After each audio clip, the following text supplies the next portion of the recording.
Yo, what's going on, Headliner Nation? It's your boy, The Doc, and we have a jam-packed episode to get into today. I asked you guys last week for some questions about injuries that you had for players that you're thinking about drafting. You guys delivered, so I picked my 5 favorite comments from last week's video to answer today on this week's video.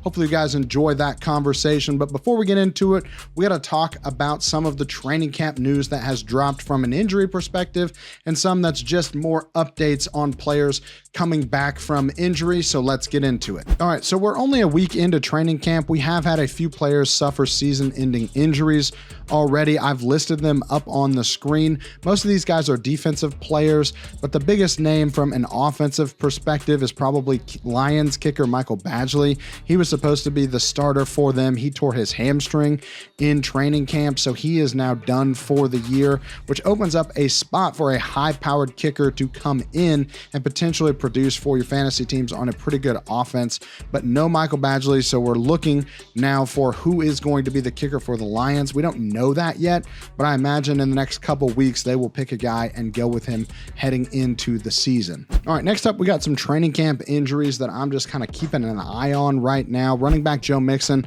deal with a hamstring strain, has not practiced a lot yet so far to start training camp. Hamstring strains can be a little tricky. They think he'll be back before week 1, but again, just something we're keeping an eye on in case things don't go the way that they plan. Jets quarterback Aaron Rodgers is not expected to play much at all in the preseason. We might see him for a series, but he's coming off that Achilles injury. I would not be surprised if they shut him down for the entire preseason. No sense in risking him coming back in a preseason game. We know who Aaron Rodgers is at this point. Steelers quarterback Russell Wilson dealing with a calf strain, has not had a lot of time to practice with the ones yet. This is opening up the door for Justin Fields to get a chance to run a ton of reps with the first team offense. And we've actually seen the Steelers get into a fight over a late hit on Justin Fields. So clearly the team is starting to rally a little bit around him. Worry about Russell Wilson being kind of an interesting cat. I don't know if he really connects to the players on his team as well as a guy like Justin Fields, who really has everything to lose if he doesn't win this quarterback battle. He's fighting for a big time contract, and I wouldn't be surprised if he is gaining a lot of support within the team with these reps. He's so far looked pretty solid in the practices that I have been able to see people reporting on. So again, opening the door with this Russell Wilson calf injury for Justin Fields to maybe take control of that quarterback room. Steelers rookie wide receiver Roman Wilson's dealing with an ankle sprain. They expect him to miss multiple weeks, but he could still be back by week 1. I don't really draft players, especially rookies, that miss chunks of training camp with injuries, but Roman Wilson apparently did look good before he went down with this injury. Chiefs wide receiver / running back / kick returner Kadarius Toney has an ankle injury. New year, same Kadarius Toney. We're not really trusting him for more than just maybe if you have a lot of kickoff return points or something like that. He's just very unreliable from a lower body injury perspective. And then the 49ers have a couple guys worth mentioning. Wide receiver Jacob Cohen, a rookie, dealing with a hamstring strain. Their running back rookie Isaac Guerendo, also dealing with a hamstring strain. Of the two, Guerendo's sounds like it's more serious. So if you were planning on picking those guys up or looking at them on your dynasty rosters, they're probably worth stashing at this point. I don't expect either of them to really make a huge splash for the 49ers this season. All right, guys, next up, we got the list of guys that have been cleared off the PUP or NFI list and are back practicing. Really, the biggest surprise here is Cowboys cornerback Trayvon Diggs coming off the ACL tear.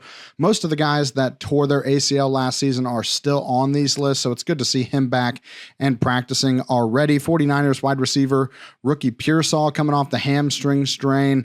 A couple rookie tight ends, Eric All, Theo Johnson, both those guys back practicing now. Good to see that. If you like to take a deep shot at tight end, I don't mind either one of those guys. And then Green Bay wide receiver Jaden Reed and Saints wide receiver Chris Olave both started on the PUP or NFI list, and both of those guys got cleared pretty much immediately, so it doesn't look like they were dealing with anything too serious. All right, guys, let's get into the questions that you guys asked in last week's comment section. First up, we got Nick Meany 8542. I love your commentary on Hockinson. Do you think that if he were to come back week 7, would he have any limitations on minutes or snaps? So last week I talked about TJ Hockinson and how I projected that if he starts on the PUP, week 7 seems to make the most sense for him, with the team going to London in week 5 and them having a week 6 bye. Week 7 seems to be the most likely option for them to bring him back mid-season. I do think that you have to remember with an ACL tear that return to production typically takes 12 full months. He tore his ACL and MCL in week 16. So yeah, even if he comes back in week 7, I would not expect him to be at pre-injury production. Even though he's had enough time to recover from the ACL, it takes more time to actually ramp up once they're playing again. You're probably looking more at like week 10 through 12 before you get real production out of TJ Hockinson. Not really someone I'm super keen on buying into in fantasy drafts. Again, we could be wrong. He could get taken off the PUP, but so far, nothing really shows any signs of him getting off of the PUP early. It looks like he's most likely going to miss those first 4 weeks, and then it's really about when do they think they can bring him back. Next question from Alan Chang 162. Thanks for the work, Doc. What do you think of Javon Williams' injury from 2 years ago? Should he be doing better than last season medically? So Javon Williams had a very complex ACL tear. If anyone was following the channel, you know that we were out on Javon Williams last year because of the complexity of his ACL injury. Now, so far, what I've seen is he came into training camp healthy. He's been producing. I don't like that the team drafted another running back. It seems like Sean Payton may not be 100% sold on Javon Williams being much more than a pass catching back, but we know that Bo Nix really likes to check down to the running backs on screenplays, so he could still see quite a bit of work. As of medically, he should be much better off this year than he was last year, and I'm not like totally against him this year, so I guess that is an improvement from a fantasy take perspective. I don't hate drafting Javon Williams as your RB4, 5, somewhere around there, especially in leagues that give you PPR bonuses for him catching a bunch of passes. Next question here from SportDog1000. Can you explain what was done to Christian Watson in regards to his problem with recurring hamstring issues? If he gets through training camp and preseason, would you draft him? So Christian Watson had a pretty significant side-to-side difference from a hamstring strength perspective. So we can actually measure hamstring strength with a machine where basically you pull and you compare side to side how strong and how much force you're creating with that hamstring. They found about a 20% difference on the right side compared to the left side in terms of his strength. So the side he keeps recurring with this hamstring injury on has a significant weakness compared to the other side. When we're talking about why it's happening, typically once you've injured a muscle like a hamstring, you have a force production deficit on that side. And if you're not really training with somebody that's specifically looking for that strength deficit, you don't really train isometrically on that side. So even though you're doing a lot of strength training as an NFL athlete, you're not single leg training very often. And so what he's done this offseason is worked with a trainer specifically on equalizing those two legs so that hopefully he doesn't have these hamstring issues going forward. If he's healthy through training camp and preseason, yeah, I mean, I'm not afraid to draft Christian Watson at his current price. I like him a lot more as like my wide receiver 4 in case I can throw him in on a bye week for another guy somewhere where I can get a lot of upside for my wide receiver 4 position. I don't hate it for Christian Watson, but as far as like what he's doing, he's mostly just single leg training, trying to get that equalized from side to side so he doesn't have a major deficit on one side compared to the other. All right, our next question comes from James R. Howe. He's got a little icon next to his name. That's because he's joined our exclusive Headliner Nation Discord. Hit that join button down below if you want access to us year-round for your fantasy team. We give advice on there each and every day. I do injury updates every single Sunday on the Discord, so make sure if you haven't already, hit the join button, become an exclusive member of Headliner Nation. But James asks, Thanks, Doc. Appreciate your hard work. With CeeDee Lamb holding out, does that make him more likely to suffer an injury due to lack of conditioning or practice? Now, this is actually a great question from James because it's not something we really think about when guys are holding out. I dug up a little bit of research, and there's a few guys that have actually looked into injury risk for guys that hold out for more than 10 days.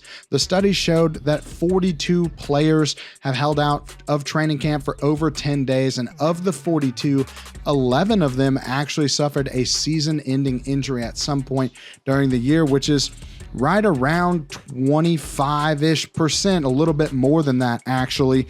And that is not typical of an NFL season. You might think, well, lots of guys end up on the IR. The studies that we have done on player averages for teams missing and being placed on IR is about 3 out of 50 players for each NFL team. So roughly about 6% of the time do guys miss significant chunks of the season due to injury on NFL teams. So of those 42 seasons, having 11 of them have a significant injury that led to an IR stint is a pretty considerable difference side to side. Now, that's not to say that CeeDee Lamb is doomed to have an injury this year, but it is something that we're going to pay attention to as he misses more and more time in training camp. And it's something that we can look back on if an injury occurs and go, oh, we should have probably been more concerned about CeeDee Lamb going forward. But as of right now, I'm not crazy concerned. We're still very early in training camp. CeeDee Lamb is a pretty young and healthy wide receiver overall in his career. There's no indicators outside of his holdout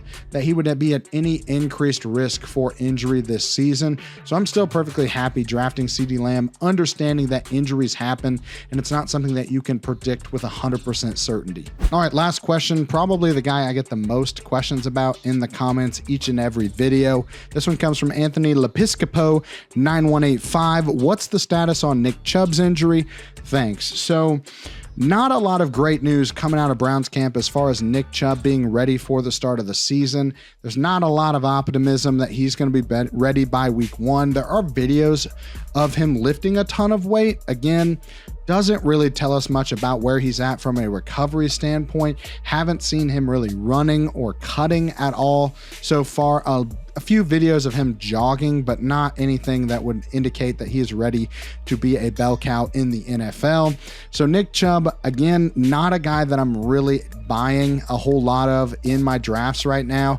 I think there's a good chance that he starts the year on the pup, and I just don't really see an opportunity for him to be the bell cow that he was coming off of that major knee injury last season. It just doesn't really seem like it's in the cards for him, especially with Jerome Ford playing well and getting a ton of reps right now as the team's RB1. I just don't see how Nick Chubb is going to step in and be an immediate producer for your fantasy team.